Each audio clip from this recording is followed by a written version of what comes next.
Hey folks, welcome to Guitar Daily. It's Nick Granville coming to you from Wellington, New Zealand. So, I've been noticing this trend with guitar pedals. I use the Fractal stuff, I use amps, I use pedals, I've got a whole pedal collection up on the wall, I've got a bunch of pedal boards, I use whatever gear gets the job done, right? So, I keep an eye on what kind of pedals are for sale, what's around, particularly secondhand, because I find secondhand pedals are really useful, particularly because pedals don't tend to break, right? Have you ever seen, like, those Boss pedals, you could just like hammer in a nail with one and it'll still work. So kind of like, like buying secondhand. Also too, there's some funky original things that are secondhand, So I'm kind of looking at that market. I've noticed a trend that's happening, and this is something I haven't seen before, is that people are selling whole pedal collections at the moment. I've never really seen that happen before. I think I know the reason why. I think a bunch of people are kind of ditching their pedal collection in favour of a modeler, because maybe that's a solution that suits people. Like if you live in an apartment, can't really crank an amp up in an apartment, or maybe you're someone who plays in a church and they need to play really quietly in that instance, or you do theatre shows, or you do... There's a certain number of things. Maybe someone who jumps on a train and you're kind of doing that, to kind of get around, so... you need some kind of solution where you can throw it in a backpack plus your guitar and you're off. So, but it's something I've noticed. It's all good by me because, I'll buy those pedals cheap off the people. But but they're not generally selling them individually. They're selling like whole collections, like whole board or whatever. And yeah, that's a different trend with it all. Very interesting. And yeah, I can't help but think it has to do with the modeler. The modelling world that's happening now, that there's all these modelers that are taking over essentially. I still think pedals have a real use in this world though. Like a sound like this.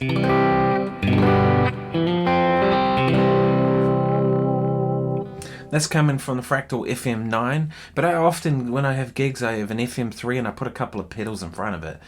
And I like that flexibility of kind of just being able to tweak stuff on the pedal super quickly and easily. So I'll still buy pedals. In fact, I just bought one the other day. I bought a OTB boost made by Owen Barry and his stuff. And it's a kind of a boutique boost pedal. Kind of been excited about that one. I want something that kind of kicks the front end in a nice way. And that seems to be a pedal that'll do that. So I'll do a demo when that comes in. They're made in really limited kind of numbers, so I kind of like that too. And sure there are boosts in the Fractal and stuff, but there's just something cool about a pedal that does it. That's real, real control over stuff. Because there's modelers, you can control it in your computer or you can do whatever. But there is something nice about like a manual control on a pedal. It's nice. It's kind of a different thing. And then, of course, sometimes I use amps as well. So when I'm running into an amp, I want pedals. But I found it interesting that people are selling off whole entire pedal board collections. I wonder. So let me know what you think. What you think the reasons are that people are doing this. I'm pretty sure it is something to do with modelers, but if you think differently, let me know. So just a little bit of an update too. The next couple of weeks, the Wellington Jazz Festival kicks underway. So if you're in the Wellington region or even lower North Island of New Zealand, come out to some of the gigs. I'm playing on the Friday night at the Jack Hackett's the Blues Club.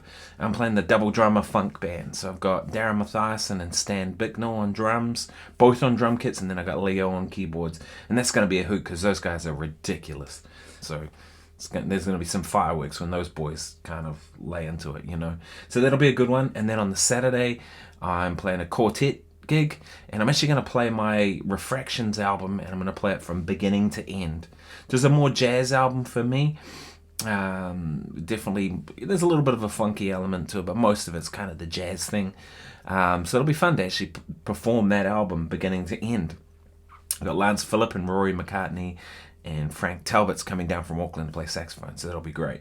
And then I'm hosting the jam session later that night at the Capitol Blues, so which will be a jazz jam session, even though it's the Capitol Blues Club. We'll be playing jazz tunes or whatever people want to play, really. I don't care.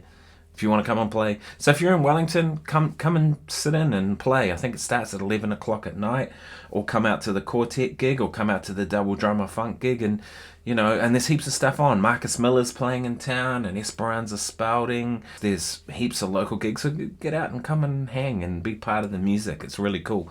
And you can find something for everyone. So if you don't particularly like jazz, but maybe you like more the blues side of things, there's that. If you like Earth, Wind and Fire type stuff, there's that.